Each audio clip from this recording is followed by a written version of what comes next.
So, the next time your brain compares you to another person who has a business who's further along and is saying to you, she's so far ahead, I want you to replace that with, she's showing me what's possible.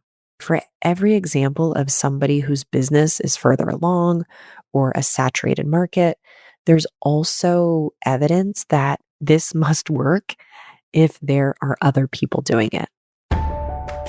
Welcome to How to Quit Your Job, the podcast for moms ready to ditch the 9-to-5 and build a life and business they love. I'm your host, Jenna Reichel. Let's go. Hi, mom friends. If you've been thinking about a business idea for a while now, or maybe you don't even have the idea yet, but you know you'd love to work for yourself, and somehow you just can't bring yourself to actually start it, this episode will change everything for you. Maybe you find yourself getting excited and fired up when you talk about your dream with friends, but when you sit down to actually do something, you freeze. Or suddenly you decide to prioritize other things. Or you convince yourself that you should get a better plan first. Or you're no longer excited about your idea. And if any of those things sound like you, I know it's easy to think that we're lazy or bad at follow through or that there's some secret entrepreneurial gene that we're missing, but I assure you, there's nothing wrong with you. You are simply a human being with a human brain, and that brain is wired to protect you, not to propel you. And the brain's primal need to protect you is what makes things so hard. Always, but especially at the beginning of starting a business, which I'm going to explain in today's episode. So, when you go to take a new step, especially something big like starting a business, your brain's first reaction isn't, yay, adventure, let's go. It's more like, wait, danger, let's run. And that resistance that you feel, that anxiety that hits the moment you think about putting yourself out there in different ways, that is not proof that you aren't meant for this. Okay. It's proof that your brain is working perfectly.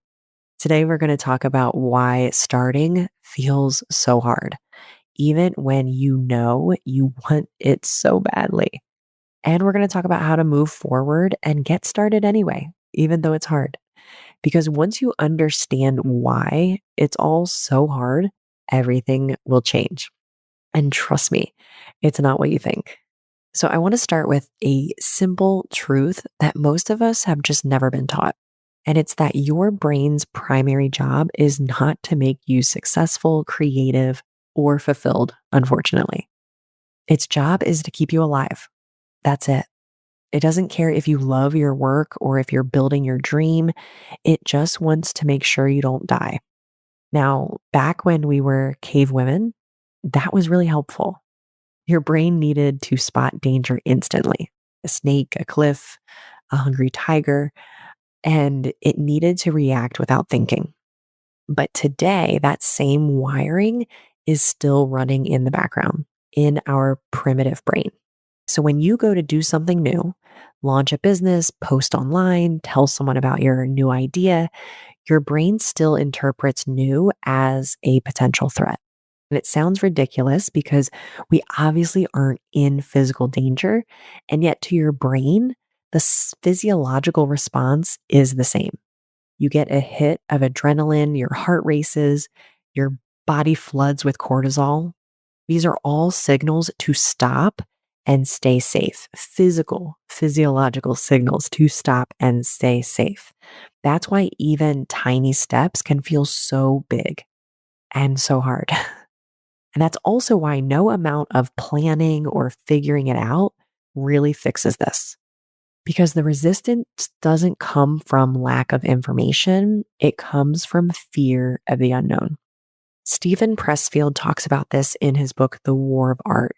He calls it resistance. And it's that invisible force that shows up the moment you try to do something meaningful. And everyone feels it. Every artist, every entrepreneur, and every creator, anyone who is actually stepping out of their comfort zone will feel resistance. And it's not because you're doing it wrong. It's not because anything's wrong with you. It's because your brain thinks it's keeping you safe. And I want to share a story from my own life and business that perfectly illustrates this because it's one of the first times that I really noticed my brain doing its job to protect me, even though I was completely safe. When I first started exploring coaching as a business, I told myself the hardest part would be figuring out where to start. I remember thinking, once I know what to do, then I'll feel ready and I'll make this thing happen. Okay. So I spent so much time and energy trying to figure out what to do. But that turned out to be totally wrong. Okay. The hard part wasn't figuring out what to do, it was doing it, but not just doing it, it was managing everything my brain threw at me the moment I did take action. And I want to share exactly what that looked like because I think you'll see some consistency probably in what might be happening in your life and business right now when you go to show up. So I had decided to volunteer my coaching with a local single parent housing coalition. That is how I decided that I would start coaching strangers anyway. I would donate coaching hours for free. This was my plan. All things considered, seems like a pretty easy plan. It was an organization I'd walked by for years, one in the neighborhood. I always felt drawn to it. I looked them up one day and saw that they actually needed volunteers to teach life skills. And I thought, this is perfect. I can pitch coaching with these moms because, of course, most single parents are moms. Not all, but most of them at this housing coalition. So I would pitch coaching with these moms one on one as a powerful life skills experience. Coaching is the most intense life skills course you can take. So it felt so aligned.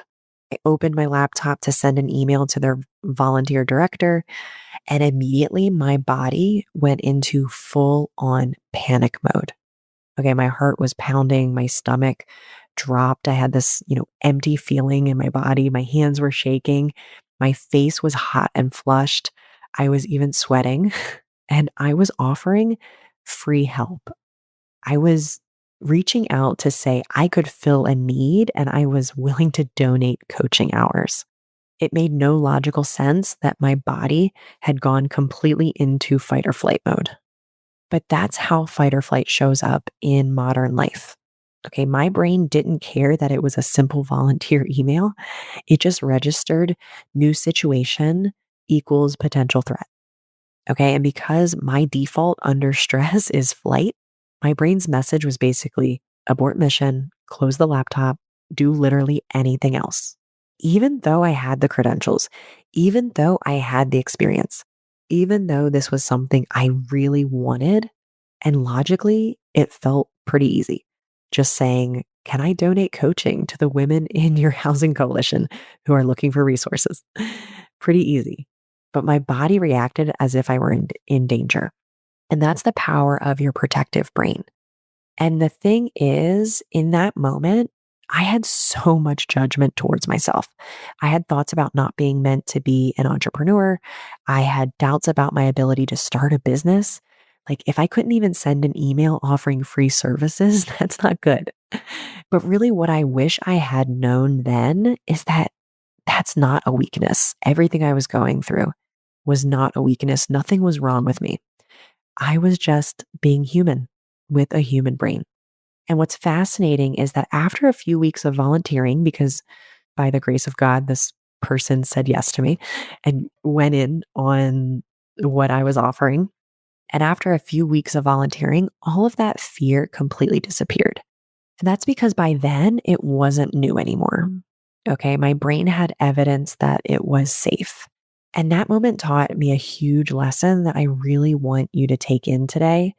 The hardest part of starting isn't creating the plan, it's calming your brain once you decide to begin. Okay. Fear doesn't mean stop, but fear will be there. And fear doesn't mean stop. It means we're entering new territory, and that's a really good thing. So Now let's look at what this looks like or what it could look like when you're trying to start a business and your brain wants to keep you safe in real life, just like the example I gave, but a couple other sneaky ways that our brain likes to keep us safe. Because once you can spot it, you can start separating you from your brain or you from your brain's fears. Okay. Your brain isn't the problem. It's just doing its job. And I'll remind you of that a couple more times because it's really important for us to normalize that behavior because it will pop up no matter at what point you're at in the business. Even if your business isn't just starting, if you're doing anything new, revenue wise, offers wise, anything, your brain will initially react with fear and resistance. And the more awareness you have of how it's trying to keep you safe, the less power that fear has over your decisions. So, I'm going to talk about four different examples of things that either myself or my clients have experienced where they didn't realize it was their brain trying to protect them. And it was really helpful for me to be able to call it out and to show them their blind spots. So the first I'll talk about is something I'll call idea whiplash. And this is where like you get a business idea that you're so excited about. You can feel that spark in your chest. You start imagining what it could look like. You tell your best friend and she says, "Oh my gosh, you'd be amazing at that. That's perfect." And then a couple days later, the excitement fades. You're no longer sure it's the right idea. You start thinking maybe I should go back to brainstorming. I'll wait until I have more clarity and excitement. This must not be it. And this happened recently with one of my clients. In our very first session together, she came up with an idea that checked all the boxes. She went from absolutely no idea what she wanted to do to an idea that just lit her up. It aligned with all of her gifts, her story, her energy, all the things. She was glowing when she talked about it. But the next week, she came back saying, "I think I need to start over. I'm not as excited anymore." So, what had changed? Nothing, except that her brain realized the next step was to take action. And that felt new and uncertain and therefore unsafe. Her brain wanted to keep her in idea generation mode because brainstorming feels safe.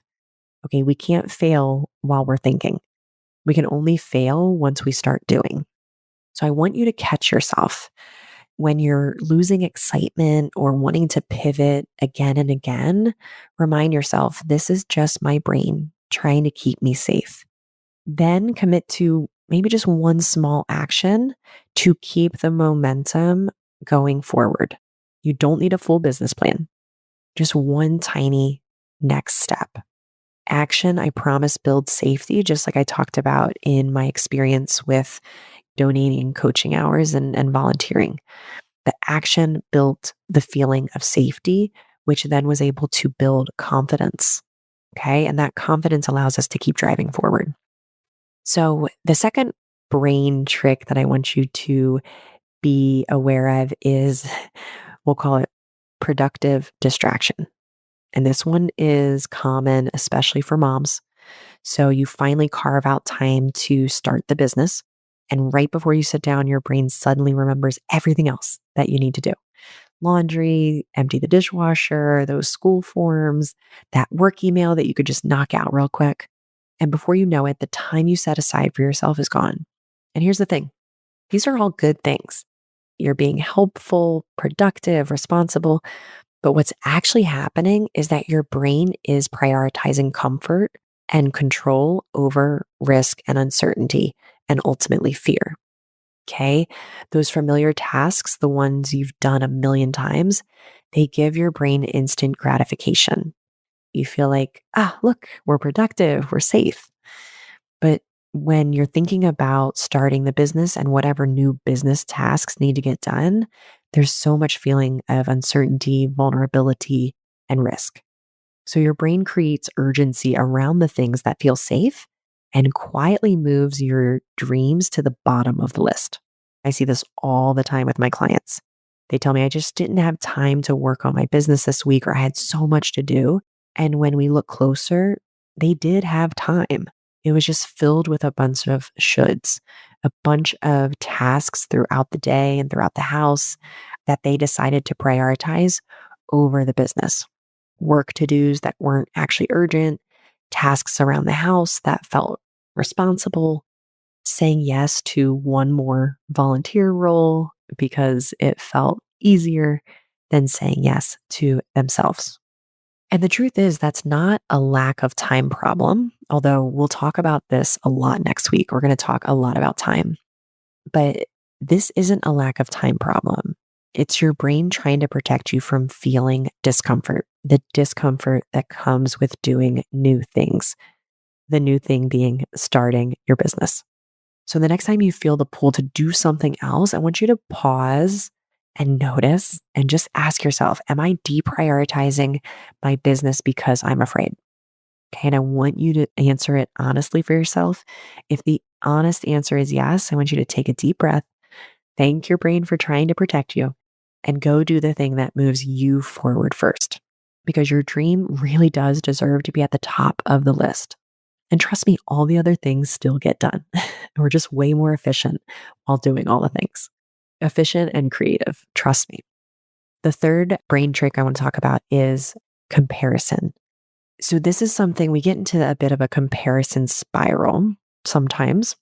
We might scroll through Instagram or LinkedIn and we might see another mom who's already doing what you want to do, right? And she's confident and she's polished and she's got the brand photos and the clients and the captions that hit just right. And immediately your stomach drops and you think, she's already doing it. She's further ahead. What's the point of me even starting? And what's actually happening here is that your brain sees someone further along and panics because it doesn't know how you'd get from where you are at the very beginning to where she is. And that gap triggers fear. So instead of letting you sit in that discomfort, your brain takes the easy route and it convinces you not to start. We're too far behind. So what's the point of starting? So the next time your brain compares you to another person who has a business who's further along and is saying to you, she's so far ahead, I want you to replace that with, she's showing me what's possible.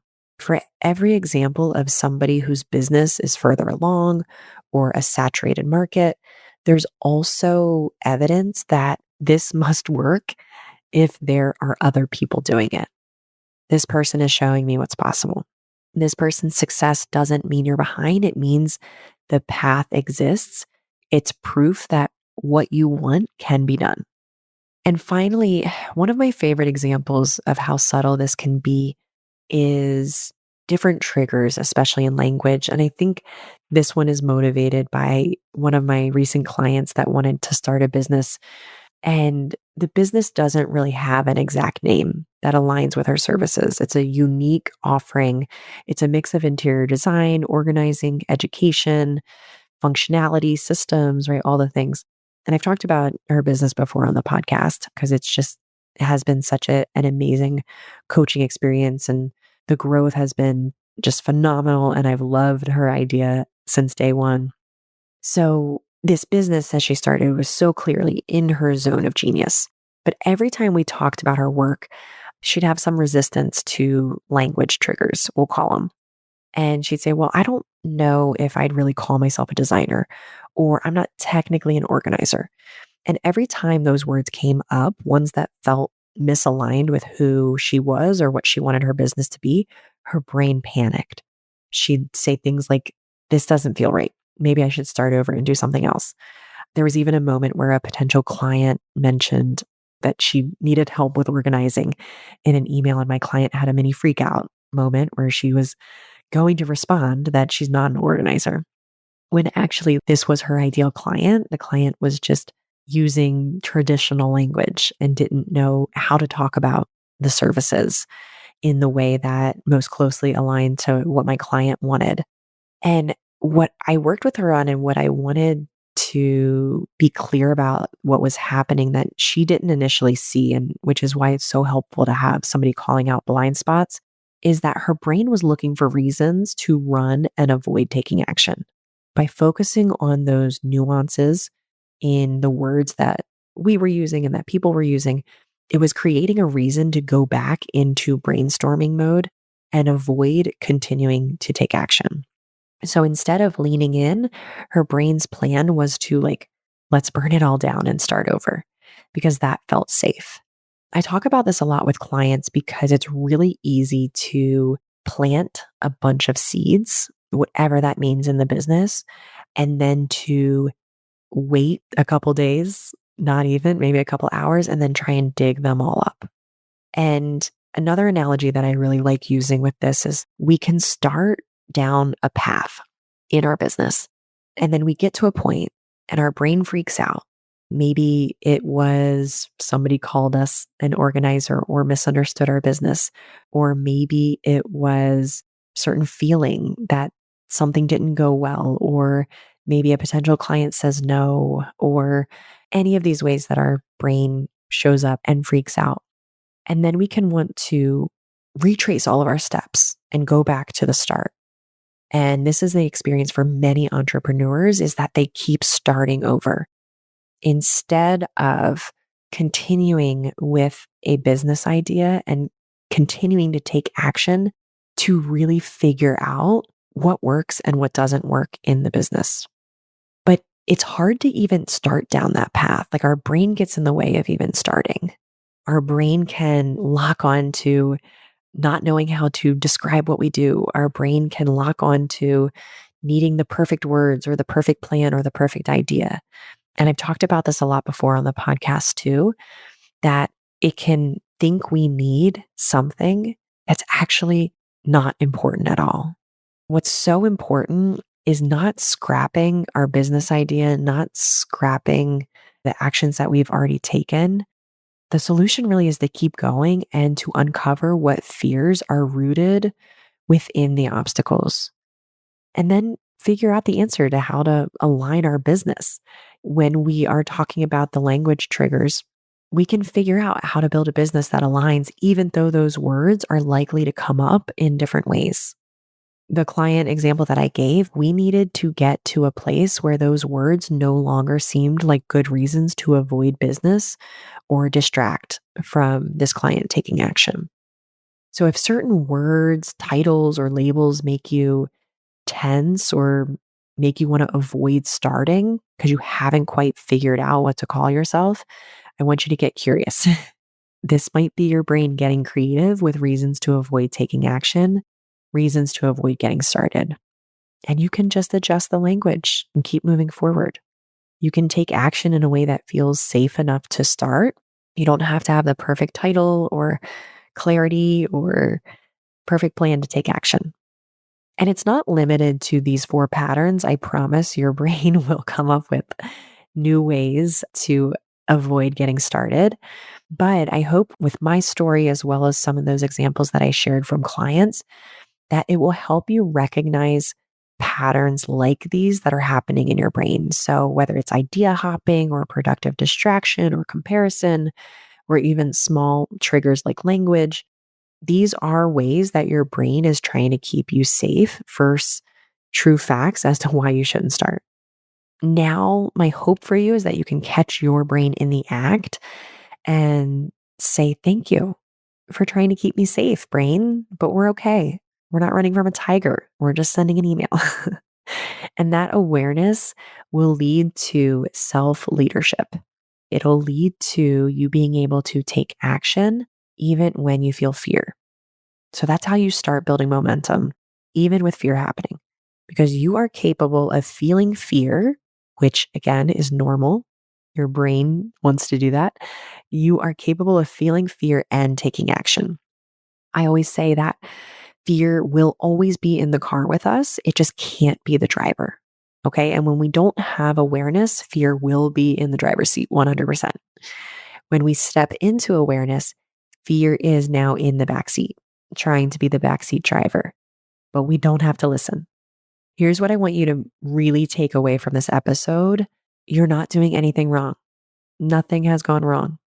You're just doing it human. Okay. The hardest part of starting isn't figuring out what to do or how to do it.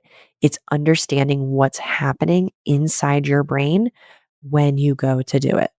When you feel resistance, when you procrastinate, when you overthink or lose excitement for the idea, it's not because anything has gone wrong. And it's not because any of those things are true. It's not that you aren't actually excited about the idea. It's because your brain is doing what it was designed to do, and it was designed to keep you safe. So that means the moment you take a step toward anything new, your brain will sound the alarm. It floods you with fear, self doubt, distraction, comparison, not to hurt you, but to protect you. So the hardest part of starting isn't the task itself to get you started. Okay. I know a lot of moms who think that, similar to me, they need to find the perfect way to get started, the perfect marketing strategy, the perfect business idea, the perfect free coaching strategy. But that is not the hardest part. The hardest part is catching your brain in the moment that it tries to stop you. It will have so many good reasons for you to not start. So I want you to notice it and gently remind yourself, I'm safe. I can feel this discomfort and still move forward. And that's it. That's the work. You don't need to wait until you're fearless or perfectly ready. You just need to understand what's happening in your mind and choose to move anyway. Because once you can recognize the patterns that we talked about, once you can get slick to your brain, once you know that this is just your brain doing its safety dance, you stop believing the story that you're not ready or capable. You realize you can start this thing as long as you can manage your brain along the way. Because you will feel irrationally afraid in the process, but we all experience that and we are capable of feeling that and taking action, like I said before. And when you keep moving through that fear step by step, that's how confidence is built. That's how businesses are born. And that's why understanding your brain is the foundation of starting. The goal isn't to erase fear, it's to recognize it and move anyway. So if this episode hit home for you, if you've been wondering why it feels so hard to start, even though you want it so badly, I want to invite you to my free live class, Unstuck: How to Build the Business You Can't Stop Thinking About. It's happening Wednesday, December 10th, and it's completely free. Inside that webinar, I'm going to help you to understand exactly what's keeping you stuck, why it's happening, and how to move forward. I promise what you're experiencing if you're feeling stuck is you are not the only one. You are not alone. So we're going to talk about why that's happening and how you can move forward. Because once you know those pieces, you can finally stop wasting energy fighting yourself and start channeling it toward the business that you want to start.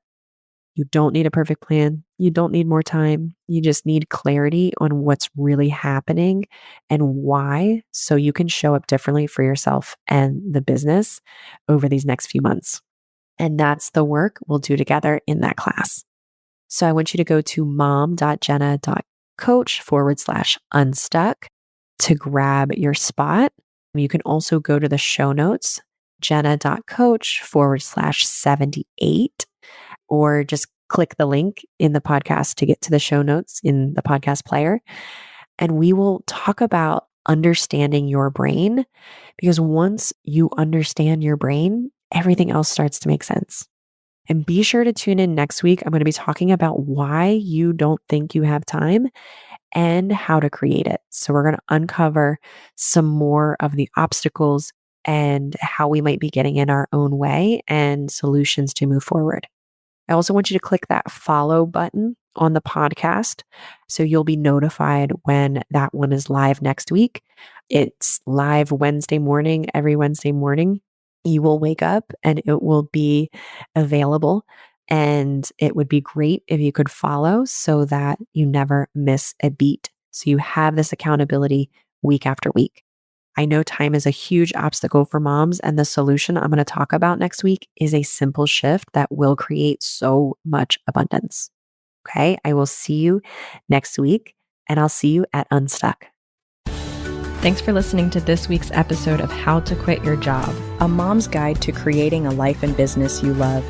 If you want to learn more about how I can help you stop making excuses and start making moves, head on over to www.jenna.coach. I'll see you next week.